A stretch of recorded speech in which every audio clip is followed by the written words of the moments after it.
নমস্কার, people voice নিউজে আপনাদের সবাইকে স্বাগত। আমি অরূপ। তাহলে প্রধানমন্ত্রী নরেন্দ্র মোদী এক বাংলা এসে যে দাবি করেছিলেন এবার বাংলার ফল সবথেকে ভালো হবে, ফলে সেই প্রত্যাশা পূরণ কিন্তু হলো না। বাংলায় বিজেপির ফল নরেন্দ্র মোদীর প্রত্যাশিত পথে গেল না। একইভাবে অমিত শাহ একের পর এক সভায় এসে উনি যখন দাবি করতে শুরু করেছিলেন যে বাংলায় বিজেপি 30টা পাবে, 35টা পাবে, তারও সেই দাবির প্রত্যাশা পূরণ হলো না। বাংলা কিন্তু থাকলো পুনরায় মমতা বন্দ্যোপাধ্যায়ের পাশেই। এ বিষয়ে কোনো দোদুল্যমান অবস্থায় নয়, মমতা বন্দ্যোপাধ্যায়ের পাশেই বাংলা থাকলো। দেখুন, আমরা জানি বাংলা জুড়ে দুর্নীতির অভিযোগ এসছে, বাংলা জুড়ে অরাজকতার অভিযোগ এসছে, বাংলা জুড়ে কর্মসংস্থান নেই সেই অভিযোগ এসছে। কিন্তু তারপরেও ভোটাররা কেন মমতা বন্দ্যোপাধ্যায়ের ওপরই আস্থা রাখলেন, কেন বিজেপির ওপর তারা আস্থা রাখতে পারলেন না, এটা সবথেকে গুরুত্বপূর্ণ বিষয়।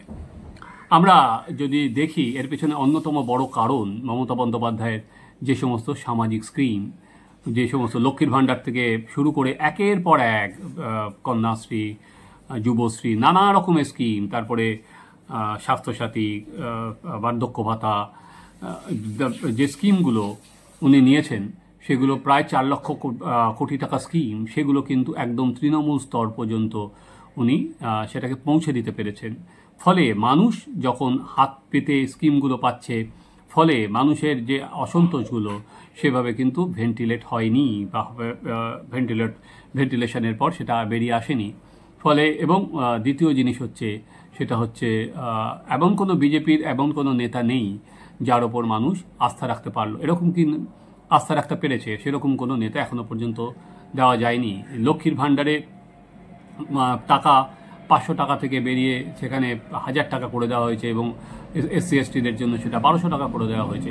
ফলে লক্ষ্মীর ভাণ্ডারের ওপর যদিও বিজেপি বলেছিল তারা এসে অন্নপূর্ণার ভাণ্ডার দেবে, কিন্তু যেটা দেখতে পারলাম আমরা সে কাছে কিন্তু যে মমতা বন্দ্যোপাধ্যায় যে লক্ষ্মীর ভাণ্ডার তার উপর দাঁড়িয়ে মহিলারা অনেক বেশি আস্থা রাখলেন। সন্দেশখালিতে মহিলাদের ওপর আক্রমণ যে অত্যাচার হয়েছে বিষয়ে কোনো ঘটনা নেই, অস্বীকার করার কোনো উপায় নেই যে সন্দেশখালিতে মহিলাদের ওপর অত্যাচার হয়নি। মহিলাদের ওপর অত্যাচার সন্দেশখালিতে হয়েছে, কারণ 164 স্টেটমেন্ট করেছেন। কিন্তু তারপরেও বাংলার মহিলারা কিন্তু মনে করছেন মমতা বন্দ্যোপাধ্যায়ের হাতে তারা অনেক বেশি সুরক্ষিত থাকবেন। ফলে যে বিজেপির যে প্রচার, CPM-এর যে ন্যারেটিভ, সেখানে দাঁড়িয়ে কিন্তু লোকের বাংলাভাষীর আস্থা সেই মমতার উপরেই তারা জ্ঞাপন করেছিলেন। ঠিক যেমন 2021 সালে এরা বিজেপি এখানে এসেছিল আপ কি বার 200 পার, সেখানে করে গিয়ে বিজেপির জয়ের আসন সংখ্যা থেমে গিয়েছিল 77-এ। একইভাবেও এখানেও বিজেপির কিন্তু প্রত্যাশা পূরণ হলো না। কারণ হিসাবে আমরা যদি দেখি আরেকটা জায়গায় হচ্ছে সংখ্যালঘু ভোট, যেটা ভাবা গিয়েছিল যে বামেদের এবং কংগ্রেসের ভোট যদি 20%-এর উপর চলে যায় তাহলে সেই জায়গায় মমতার সংখ্যালঘু ভোট বিশাল অংশে সরে যাবে। কিন্তু সেরকমও কোনো সুনির্দিষ্ট সেরকম ফল নেই। তার ফলে আমরা যেভাবেই দেখি যে বিজেপির যে মেরুকরণের যে রাজনীতি, এখানে দাঁড়িয়ে বিজেপি যে মেরুকরণের রাজনীতি করেছিল, যেখানে নরেন্দ্র মোদী এসে মুর্শিদাবাদের বিধায়কের কথা বলেছিলেন যে উনি বলছেন যে যারা সংখ্যাগুরু আছেন তিনি তাদের ভাগীরথীতে ফেলে দেবেন, সেখানে দাঁড়িয়ে তারপরেও কিন্তু যে হিন্দু ভোটের যে কনসলিডেশন, যেটা রামকৃষ্ণ মিশন হোক বা ভারত সেবাশ্রম সংঘ হোক বা ইসকন হোক, তারপরে যেটা উনি ভাবার চেষ্টা করেছিলেন বা হিন্দু ভোটের কনসলিডেশন হবে, কিন্তু সেরকম কিন্তু হিন্দু ভোটের কনসলিডেশন চোখে পড়েনি সেবারের ভোটে। ফলে এই যে দুর্নীতি, সেই দুর্নীতি ইস্যুটা কেন, সত্যি কি দুর্নীতি আছে সেটা কোনো অস্বীকার করার জায়গা নেই। তৃণমূল কংগ্রেস যদি এই জয়ের পরে বলে যে পশ্চিমবঙ্গের মানুষ দুর্নীতিকে প্রত্যাখ্যান করলো, তাহলে কিন্তু জানি না মধ্যবিত্ত মানুষ বা গ্রাম বাংলার মানুষ কীভাবে দেখবে, কারণ তার এই কথাটা বাত খুব হজম নেই হয়ে।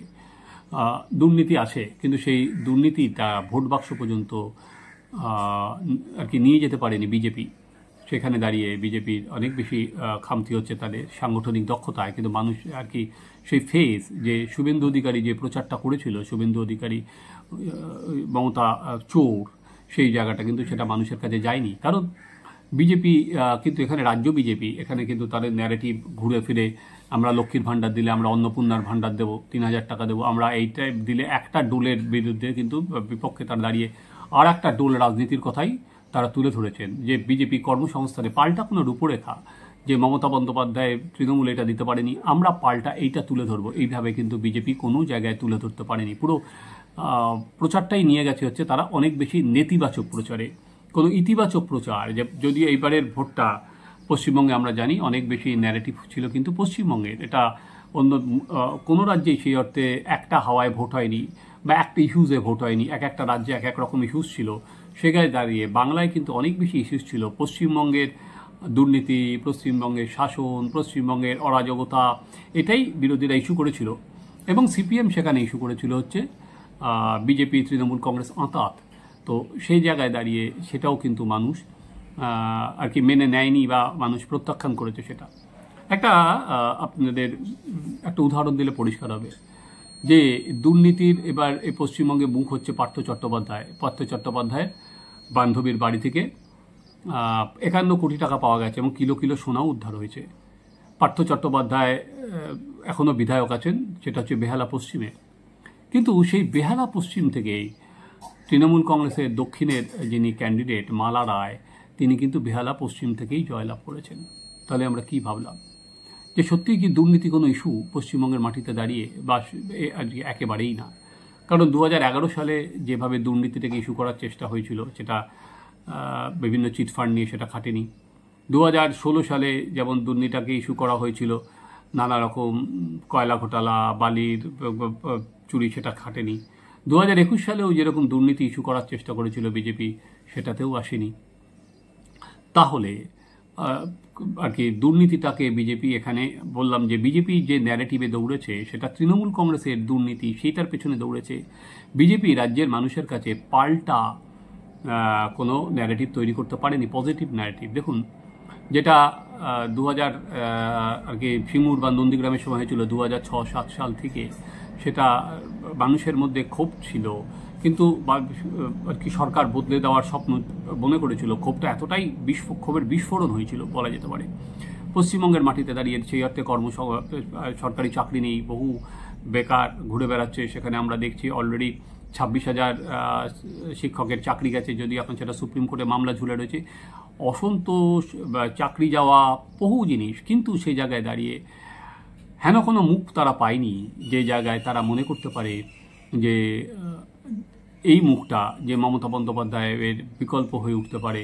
সেখানে দাঁড়িয়ে যে মমতা বন্দ্যোপাধ্যায়ের বিকল্প হয়ে যারা পশ্চিমবঙ্গকে কোনো দিশা দেখাতে পারে, সেরকম মুখ কিন্তু বিজেপি তুলে ধরতে পারেনি। এটা বিজেপির সবথেকে বড় ব্যর্থতা শুভেন্দু অধিকারীরও সেই অর্থে। কারণ এবারে শুভেন্দু অধিকারী বিরোধী দলনেতা হিসাবে তিনি ছুটে বেরিয়েছিলেন দার্জিলিং থেকে সুন্দরবন। তাকে ঘিরেই প্রথম দিকে সুকান্ত মজুমদার নিজের কেন্দ্রে আটকে ছিলেন, দিলীপ ঘোষও নিজের কেন্দ্রে আটকে ছিলেন, যেহেতু তারা লড়েছেন। শুভেন্দু একা চোরকি পাকের মতো ঘুরে গেছে রাজ্য থেকে রাজ্যে। উনি কিন্তু সেই দুর্নীতিটাকেই, আর ওনার সেই হুমকি, আজকে জেলে যাবে, কালকেও জেলে যাবে, এই আমি দেখে নেবো, ইডি সিবিআই কাউকে করতে দেবো না।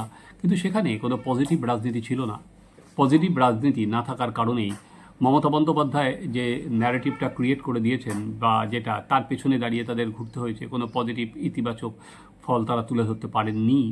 তাই নরেন্দ্র মোদী যে দাবি করুন পশ্চিমবঙ্গে সবথেকে ভালো ফল হবে, নরেন্দ্র মোদীর অন্য এলাকায় যে মোদীর কথার উপর আস্থা রাখলেই পশ্চিমবঙ্গের মানুষ কিন্তু আবারও দেখা গেল যে পশ্চিমবঙ্গের ক্ষেত্রে অন্তত নরেন্দ্র মোদী নয়, বারবার করে যেটা দরকার, পশ্চিমবঙ্গের ক্ষেত্রে কোনো একটা মুখ দরকার, যে মুখটাকে তুলে সারা দেশ জুড়ে যদি আমরা দেখতে পারি যে নরেন্দ্র মোদীর নামে ভোট হলো বা প্লাস মাইনাস হলো, পশ্চিমবঙ্গে কিন্তু 2021 সাল এবং 2024 সালের বিষয় একটা জিনিস পরিষ্কার হয়ে গেছে, যে রাজ্যের ভোট হোক বা লোকসভা হোক, বিধানসভা হোক, সেখানে কিন্তু এমন একটা মুখ দরকার যে মুখটা মমতা বন্দ্যোপাধ্যায়ের একটা বিকল্প হিসাবে লোকে ধরতে পারে। তাকে সামনে রেখেই প্রচারে যেতে হবে, তাকে সামনে রেখেই বিজেপিকে নতুন করে ঘুঁটি সাজাতে হবে।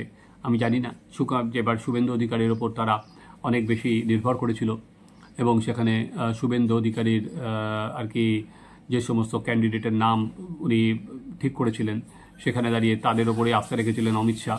তা শুভেন্দু অধিকারীর প্রেসক্রাইব করা যে সমস্ত ক্যান্ডিডেট, তারাই বেশিরভাগ এখানে সুযোগ পেয়েছেন বা তাদেরই টিকিট দেওয়া হয়েছে। ফলে বিজেপিতে এই এই যে আসন সংখ্যা কমে যাওয়া, এটা কি চুপ করে থাকবে, না এটা আরও আগামী দিনে আরও উচ্চ মাত্রা পাবে? তারা যাদের আসন সরিয়ে নেওয়া হয়েছিল, যেমন দেবশ্রী চৌধুরীকে রায়গঞ্জ থেকে সরিয়ে তাকে নিয়ে এসে দেওয়া হয়েছিল দক্ষিণ কলকাতায়, তাকে একইভাবে উনি দেবশ্রী লড়তে চাইছিলেন বারাসাতে বা দমদমে, এরকম বহু জায়গায় আমরা দেখেছি। দিলীপ ঘোষকে তার জায়গা থেকে সরিয়ে দেওয়া হয়েছে, এবং সেখানে দাঁড়িয়ে বিজেপির সেন্ট্রাল লিডারশিপ কিন্তু শুভেন্দু অধিকারীর কথাতেই মান্যতা দিয়েছেন।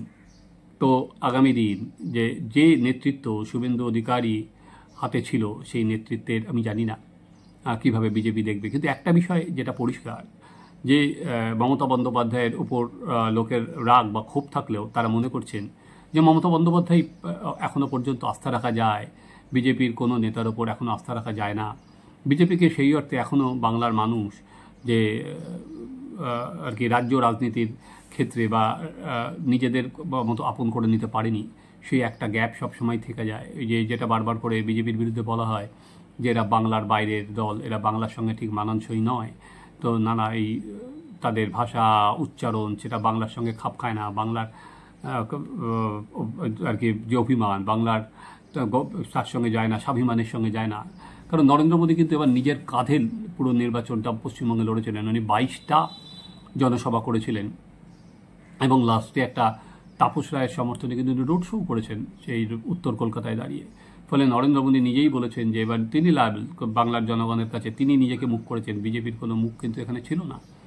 কিন্তু মানুষ যা অন্য দেশের অন্য অংশে নরেন্দ্র মোদীর মুখের ওপর ভরসা করলেও এখানে কিন্তু তারা মমতা বন্দ্যোপাধ্যায়ের বেশি মুখকেই অনেক বেশি গ্রহণযোগ্য মনে করেছেন। এবং তার উপর হচ্ছে যেটা বললাম যে আর কি অভিষেক বন্দ্যোপাধ্যায় এবং আইপ্যাক যে সেকেন্ড লেয়ার যে সাংগঠনিক শক্তি, যে আইপ্যাকের সাংগঠনিক শক্তি, সেখানে কিন্তু এবং সঙ্গে অবশ্যই পুলিশের সহায়তা, একটা কিন্তু মেশিনারি গঠন করে নিতে পেরেছে। যেই ঠিক মেশিনারিটা যেটা 34 সালের আর কি 2000 সিঙ্গুর নন্দীগ্রামের আগে পর্যন্ত সিপিএমের ছিল, যেটা 24/7 কাজ করতে শুরু করেছে, সেই মেশিনারি কিন্তু বিজেপি খাড়া করতে পারেনি। বিজেপির ভোট অনেকটাই বেশি তারা হাওয়ার উপর নির্ভর করে এই ভোটে লড়েছিল। কি হাওয়া? একটা হচ্ছে মোদি ফ্যাক্টর। আপনারা যদি দেখেন শুভেন্দু আমাদের এখানে চ্যানেলে সুকান্ত মজুমদার যে ইন্টারভিউ দিয়েছিলেন, উনি বলেছেন মোদির নাম, প্লাস এখানে যে সমস্ত দুর্নীতির ইস্যু সেটা ঘিরে। কিন্তু বিজেপির সাংগঠনিক, আমি দক্ষিণবঙ্গের বিভিন্ন এলাকায় ঘুরে দেখেছি, বিজেপির সংগঠন কিন্তু সত্যি খুব দুর্বল। বিজেপির সংগঠনে প্রতিটা বুথে বিজেপির লোক দেওয়ার পর্যন্ত লোক নেই। এবং তারপরে আর একটা জিনিস, বিজেপি প্রথমেই মাইনাস করে মুসলিম ভোট বিজেপি মাইনাস করে খেলতে নেমেছে, যেখানে 33% মুসলমান ভোট, সেটাকে মাইনাস করেই এবং বিজেপি একটা খেলায় খেলতে নামে এবং সেখানে দাঁড়িয়ে বিজেপির আশ্চর্যজনকভাবে মুসলিম এলাকায় এজেন্ট পর্যন্ত দিতে পারে না। সেখানে ভাবে তারা হিন্দু ভোটের কনসলিডেশন হবে, ফলে সেটাও হয় না। ফলে আগামী দিন আমি জানি না বিজেপির কোন পথে যাবে, শুভেন্দু অধিকারীর উপর আস্থা রাখবে কিনা, সেটা তো আগামী দিনের বিষয়। কিন্তু এরপর মমতা বন্দ্যোপাধ্যায় আজকে যেভাবে আর কি উনি এখানে জিতলেন, তারপর এটা নিশ্চিত 2026-এর যে লড়াই, বিধানসভার লড়াই, সেটাই কিন্তু তাকে অনেক যোজন এগিয়ে দিল। আমরা লক্ষ্য রাখবো আগামী দিনের রাজনীতি কোন দিকে এগিয়ে চলে, গড়ায়। আপনারা দেখতে থাকুন আমাদের চ্যানেল সাবস্ক্রাইব করুন, আপনাদের মতামত জানান।